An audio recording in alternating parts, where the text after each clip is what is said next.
Hello, everybody. Welcome back to another Fresh Friday. I hope everyone is having a great day. My day went pretty well. It's already 7:08 p.m. right now, so this video is gonna be really late.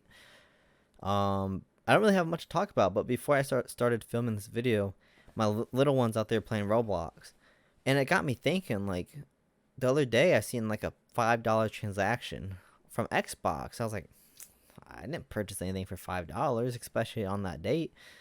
But I was thinking, maybe it's like a subscription or something. I'll look into it later. But then I have another $5 purchase, same price. I'm like, there's no way. Like, what is this? So right before I started filming this Fresh Friday, I went out there and checked my Xbox purchase history.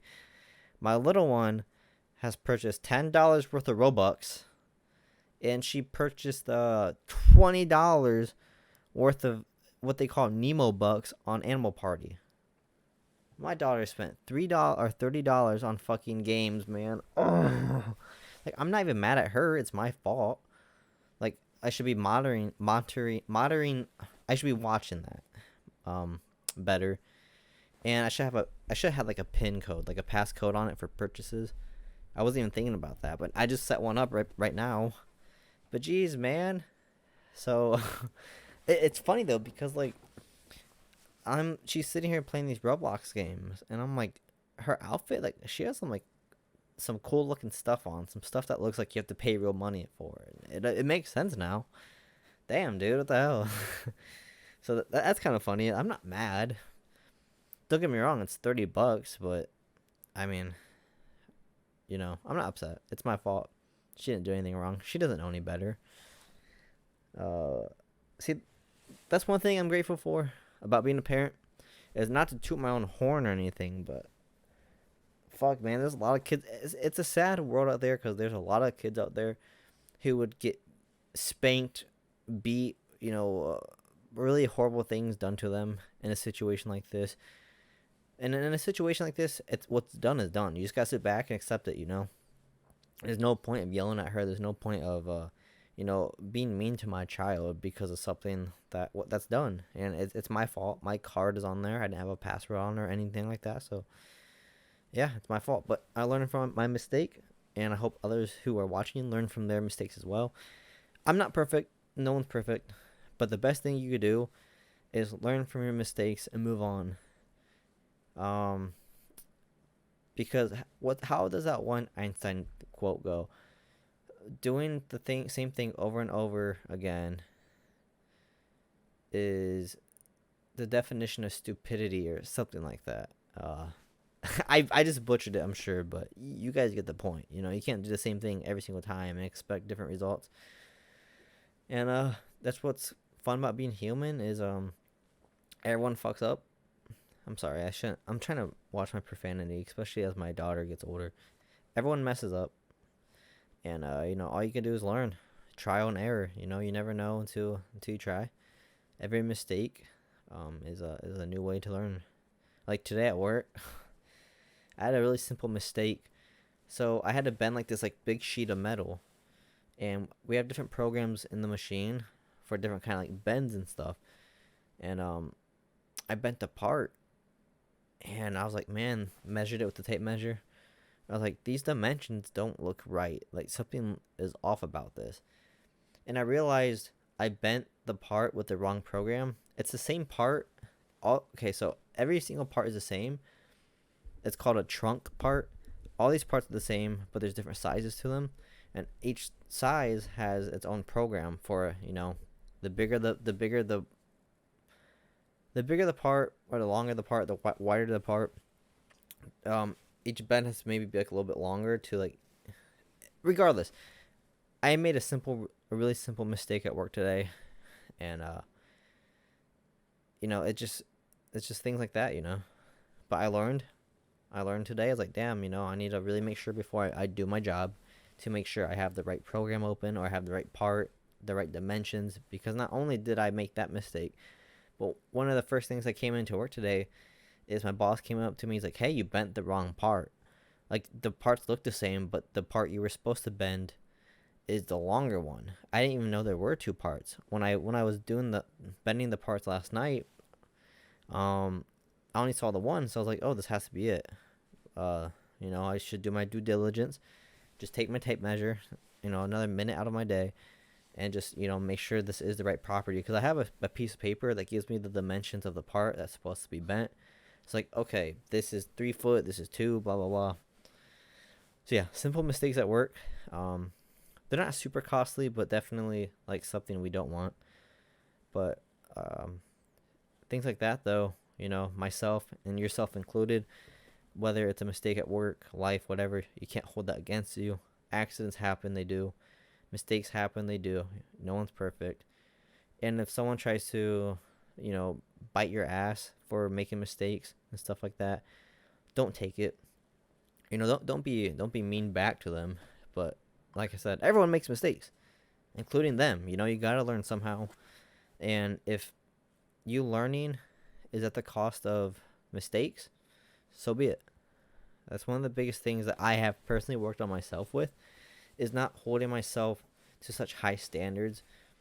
One of the biggest things in my life is I'm very hard on people, especially myself, because I just want people to be good. I just want everyone to live a nice life and for people to be the best they can be, especially myself. And so um, I hold myself too accountable for the smallest things that I shouldn't, and I overthink things really bad. But I've been working on that, and I hope no one else struggles with that as well, because if you do, you know how much of a pain in the ass it is and how much it can ruin your mood or day, just holding the smallest things against yourself. Um, but enough rambling on about that. No one wants to hear about work and shit. No one wants to hear about work and stuff. My apologies. Um, but yeah, I had a really good workout in today. Um, so I usually shoulder press like 65 pounds, or no, I usually shoulder press 60 pounds, like for like a nice comfortable, like not really like ego or anything, like a nice comfortable weight to shoulder press. But I got tired of doing 60s all the time. I'm like, I need to try something a little bit more difficult. So I tried 65 today. First time ever trying to shoulder press 65 pounds. I should have tried this a long time ago. Got one set for 8 and then two more sets for 6. I'm not entirely upset about it. Um, I kind of thought I could get 3 sets of 8, and I probably could have got 3 sets. The last 2 sets I probably could have got at least 7. I wish I would have pushed myself a little harder there, now that I think about it. And some people might be thinking like, oh, it's only a 5 pound difference. It can't be that much harder, can it? You'd be surprised, man. Like, a lot of people in the gym, when you add like 5 extra pounds on to your workout, and that 5 pounds feels like 20, 30 pounds for real. But I don't want to ramble on too much about the gym. I did that enough last week. But I do want to ramble on one more thing about, what am I saying? I want to ramble about one more thing, and that is fantasy football, baby. So last night, my boy DJ Moore, who I drafted on my team, we're in a 12-man league. And 12-man leagues, it can get pretty dicey, because there's 12 people in the league. Everyone's drafting. You're not guaranteed to get a lot of good players. And DJ Moore is like late round. Like, I got really good running backs. I got Bijan Robinson, Tony Pollard, Ramondre Stevenson, which unfortunately has been kind of a bust this year so far. I got Justin Herbert. I got the Dallas defense. I got Evan Ingram, which I didn't really want at the time, but I'm really thankful it's playing out. And I got Jake Ferguson. I think that's his name, the tight end on the Cowboys. He's been doing great. But my lacking positions are wide receiver. I have no like crazy receiver. And it is like late in the draft. I'm like, damn, dude, like I might be in trouble here. I think the first receiver I drafted was either Marquise Brown or Christian Kirk. I took Christian Kirk because, like, he started picking up last year, and he would definitely be receiver 1 or 2 with Calvin Ridley coming back. And he's been doing pretty good so far, so I'm not too upset about him, but he's not like that guy. He's not a Tyreek Hill, Justin Jefferson, Devontae Adams, Cooper Kupp. The list goes on and on. He's not that type of guy, but he fills in at least enough for now.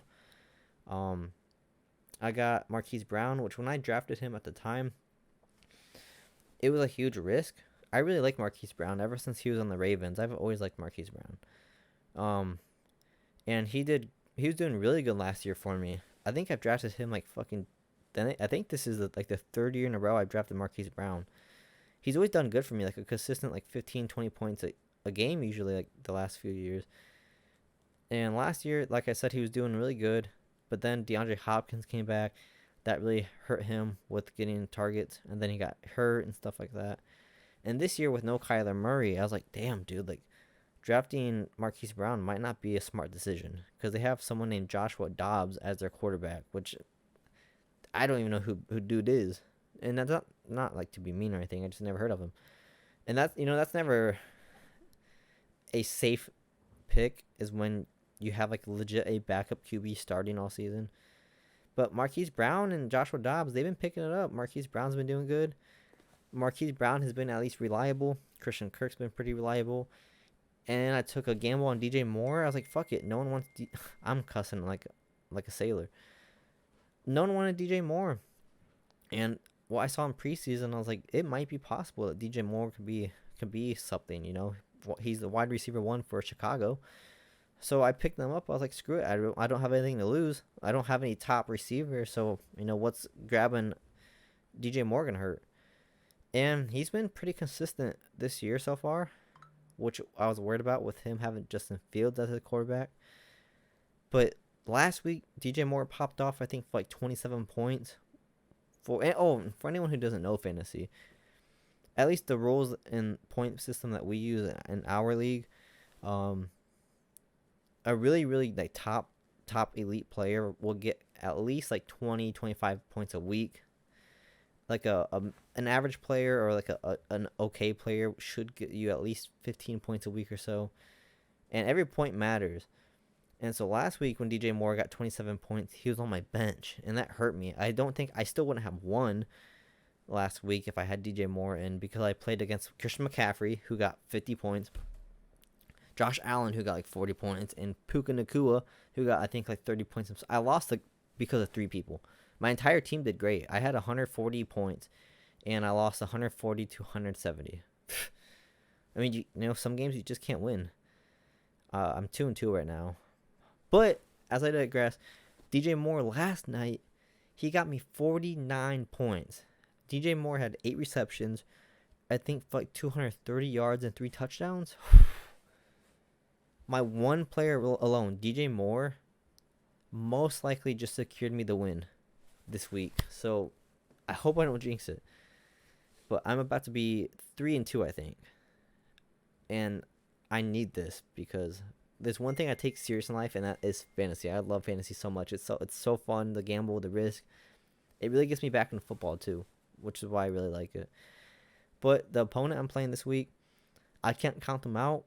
They got Cooper Kupp. He's officially going to be back Sunday. I bet Cooper Kupp is going to have a heyday of a game being back, his first game. I bet it wouldn't surprise me as long as he's healthy. If Cooper Kupp drops like a 35-point game, it really wouldn't surprise me. He also has Devontae Adams, who has been like popping off lately, but both of them have been questionable with injuries. So I don't know, dude. It's gonna be a wild week, but I really think DJ Moore dropping 50 points secured me the win. But enough rambling. If you have made it this far, God, I am so thankful for you. I love you, appreciate you so much. I hope everything is going well in life. Keep pushing.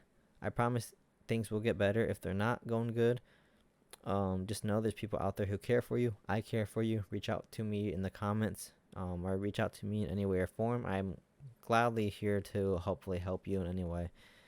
Just be smart. Never hurt yourself.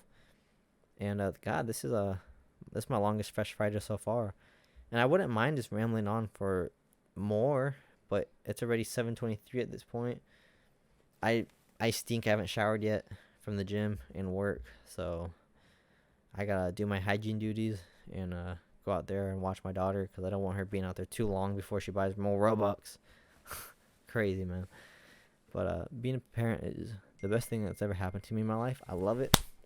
I love you, all of you, even if you're here to hate. And yeah, until next time, guys.